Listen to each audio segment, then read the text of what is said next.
Hello, Twin Minds here. We're going to be doing something a little bit different, doing a little bit of a mix of Kerbal Space Program streaming and videos. And this is the first one of those videos. So let's get into it, shall we? So here we are in the VAB, and this is not just any ordinary fairing with payload, but we'll get to that in a bit. I was tasked with a mission to send a new satellite up in space for communication purposes. So we are building that. And this is the satellite. This whole thing, starting at those engines there, this is the satellite. So I built some custom electronics to make this thing go, hopefully. We'll see. I'm not really sure. I didn't plan too hard. I just made it look pretty. We have some supercapacitors here. We have some gigantors. We have some very large batteries and a little bit of a thermal radiator just in case. Some extra relay antennas, which I thought kind of looked neat with the little flat panel there. But we're going to see if we can get this thing up to space. I have this kind of bog standard launch vehicle here that just pushes, and hopefully it'll be able to push hard enough. So let's launch this thing, and we'll reveal a couple things when it's ready. So here we are on the launch pad getting ready to go, and we're just going to make this nice and simple. And we're going to use the gravity turn mod here, and I don't know, set it to 100? Sure, why not? Let it use time warp and go.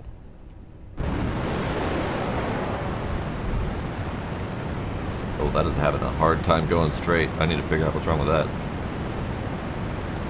That is absolutely not doing what it's supposed to do.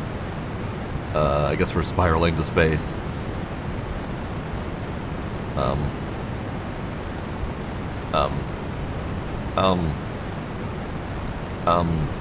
Abort.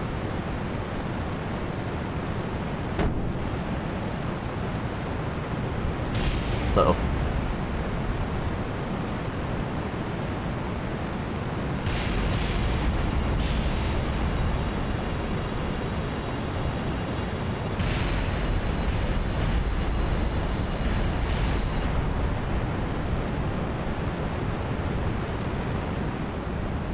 This is fine. Let's try that again, shall we? Alright, let's try that again. I think I suspect what the issue is. And let's see that one. Let's see if that's the cause. I noticed the orange down here was a little bit funky. It should be blue. Yeah. This is my control for the satellite, and I flipped it upside down for visual appeal. And apparently, rockets like to flip upside down when you do that. So let's try that again.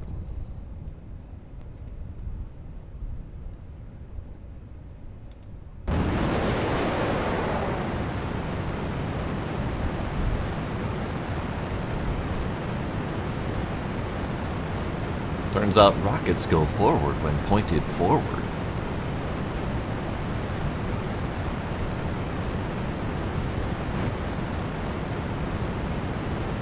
And then we'll just go ahead and speed up this launch and get back to you when we're in orbit.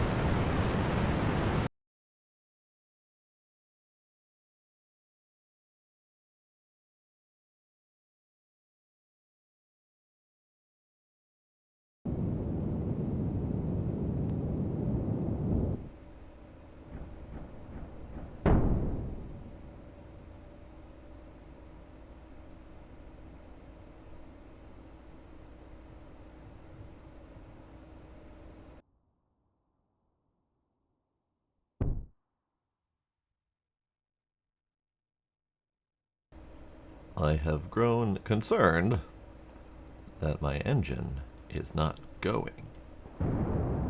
Not entirely sure what's up with that, but apparently I screwed something up. So we're gonna have to go again. Let's see if we can fix that, shall we?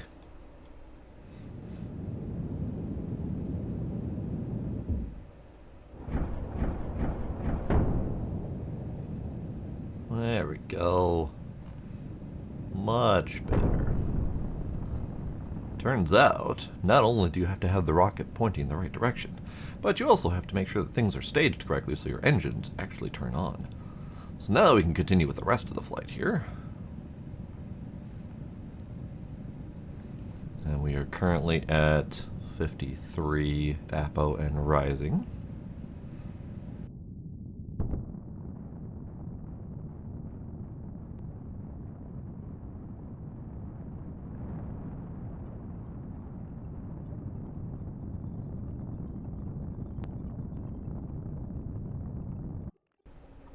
Alright, we have hit our 100 planned apoapsis thanks to the lovely gravity turn mod here. You saw that I extended all of the solar panels just to make sure that we got power incoming, and we jettisoned the shroud so that I don't have to worry about that thing contending with me in orbit. I don't think those shrouds do too terribly much if they run into stuff, but I don't really have an easy way to reclaim them, so we're just going to drop those back down on the planet and let gravity deal with them. So now we just wait for the planned 50 meters per second burn to circularize this thing, and then we'll get ourselves working up into orbit.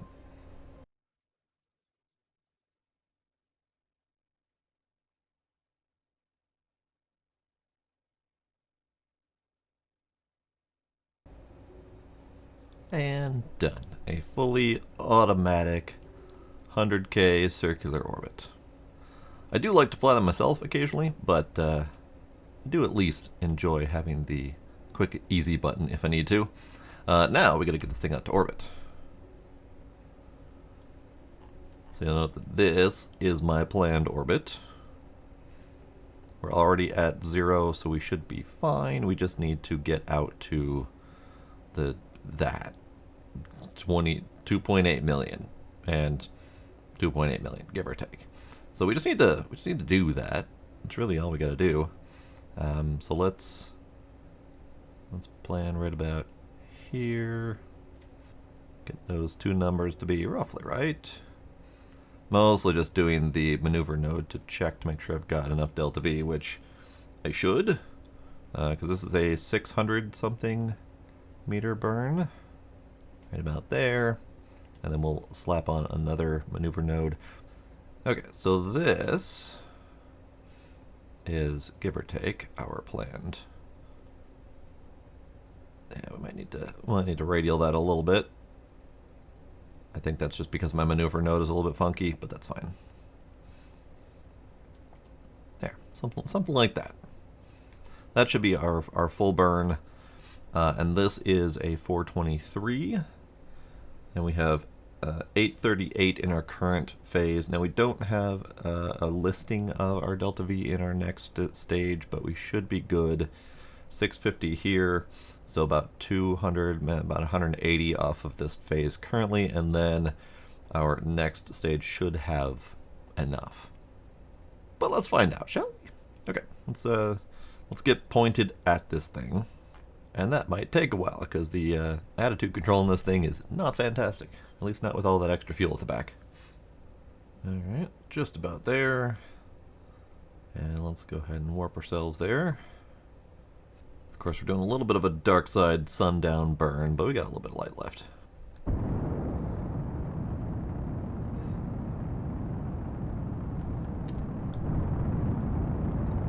We're just going to extend this apo all the way out to the target.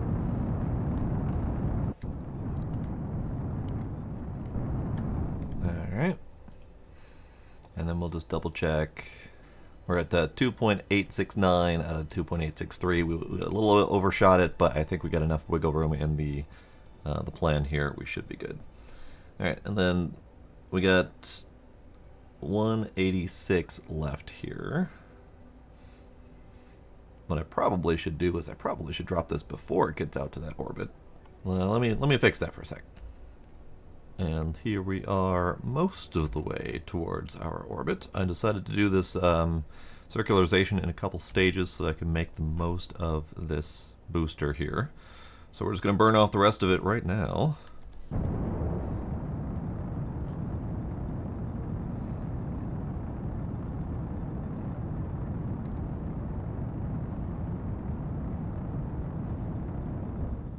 And then let it be free. Uh-oh, explosions. Uh-oh, explosions. Where'd my ship go? Where'd my ship go? Let's see if we can find that, shall we? Oh, hey, look at that. It's fine.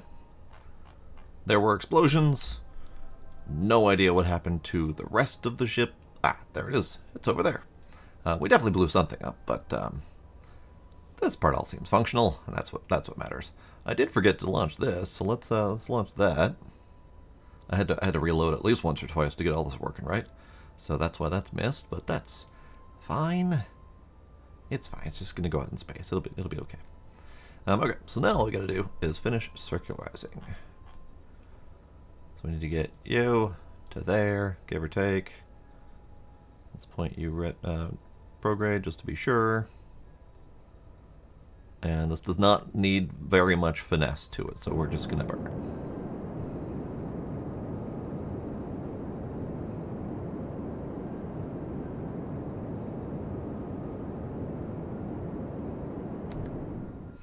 Maybe it needs a little bit of finesse to it. I need this number to match up with that number.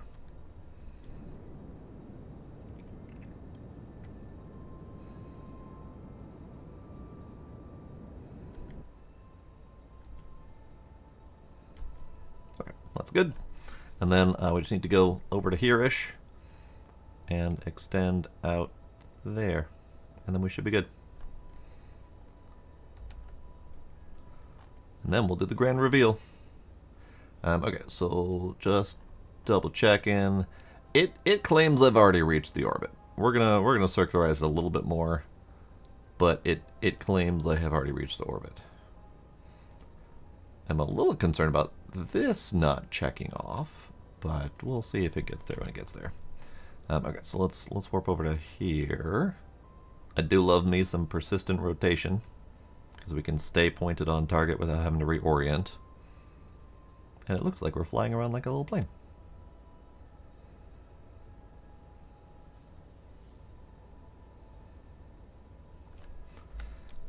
Okay, and then we just need to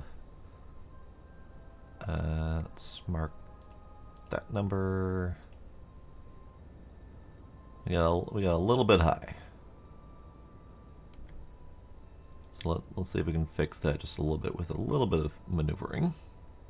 I think we need to under it a little bit, and that should be pretty good. And the tiniest of burns.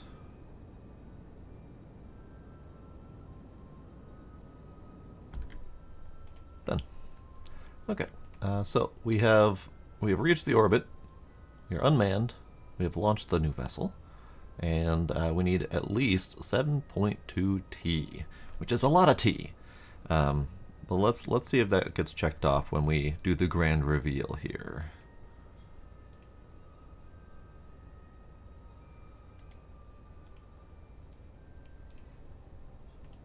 It did indeed check off, and we have grand reveal of a very big satellite.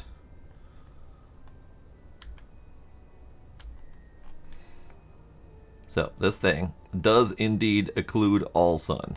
So to get these solars working, we need to point a direction. I think a normal works. I don't think it particularly matters which direction, as long as it keeps this thing facing away. And then we at least have solar power. Lovely. Okay, so let's go over the full feature of this thing. So this is from D-Magic, I believe, mod, which is a full 10T of power. If this thing is cranking out at full speed, it should have the capability of reaching out to something like Elu, possibly out as far as Joule. Not really sure, but it reaches a really long way. So this is kind of like my primary communications dish. We have 4 Gigantors to make sure that this thing has enough power. This lovely thing here is a supercapacitor from Interstellar mod, and it lets us do a conversion of megajoules to electric charge. I believe each megajoule it's either 1,000 electric charge or some other larger number. So the fact that this stores 90 megajoules means this thing has 9,000 plus electric charge capability. I've got 2 of them on here. We have this lovely little wheel just to make sure we can control it. We also have extra battery powers here. These are from the Universal Storage mod. They look kind of neat. I like them. And then down here, we have these phased relay antennas, which count as, I think they are 2G antennas. So they should provide either 2 or 5G, I don't remember which. Either way, they should provide enough communication power to get back to Kerbal. And then we also have these lovely little fuel tanks internal. I wanted to keep them internal because it just looked neat to have those things in there. And then this, obviously the engine to get it in place. We have a little bit more juice if we need to move this thing at some point, but I think it'll be fine for now. But yeah, this is my lovely new satellite, and that mission did take off as soon as I opened that thing up. So we are done. So I don't know what more videos I'm going to be doing, but I will be doing random mission videos as well as streams of this whole KSP Interstellar heavily modded playthrough. I don't even have a name for it. We'll come up with something fancy, I'm sure. But the goal generally is focusing on interstellar travel, colonization, and just kind of playing with all of the various mods that I have previously installed through various other KSP runs, but had never really gotten a chance to use. I want to use all of them. I want to play with all of them. So we have a lot of different mods in here that we're going to be kind of highlighting and featuring. I will attempt to teach how to use them if and when the time comes for that, but primarily I just want to be able to play with them. So we're doing that. So now we have a big old antenna dish out there, ready to send communication out. Not as far as I need it, but a pretty decent chunk of the space. And I just think it looks neat. And we're just going to take a moment to rename this. TTI is my TwinTech Interstellar, and then we are going to name this the ID-10T, because this is the 10T satellite. Perfect. So that'll be it for this KSP video. Thank you for joining me. I will see you next time.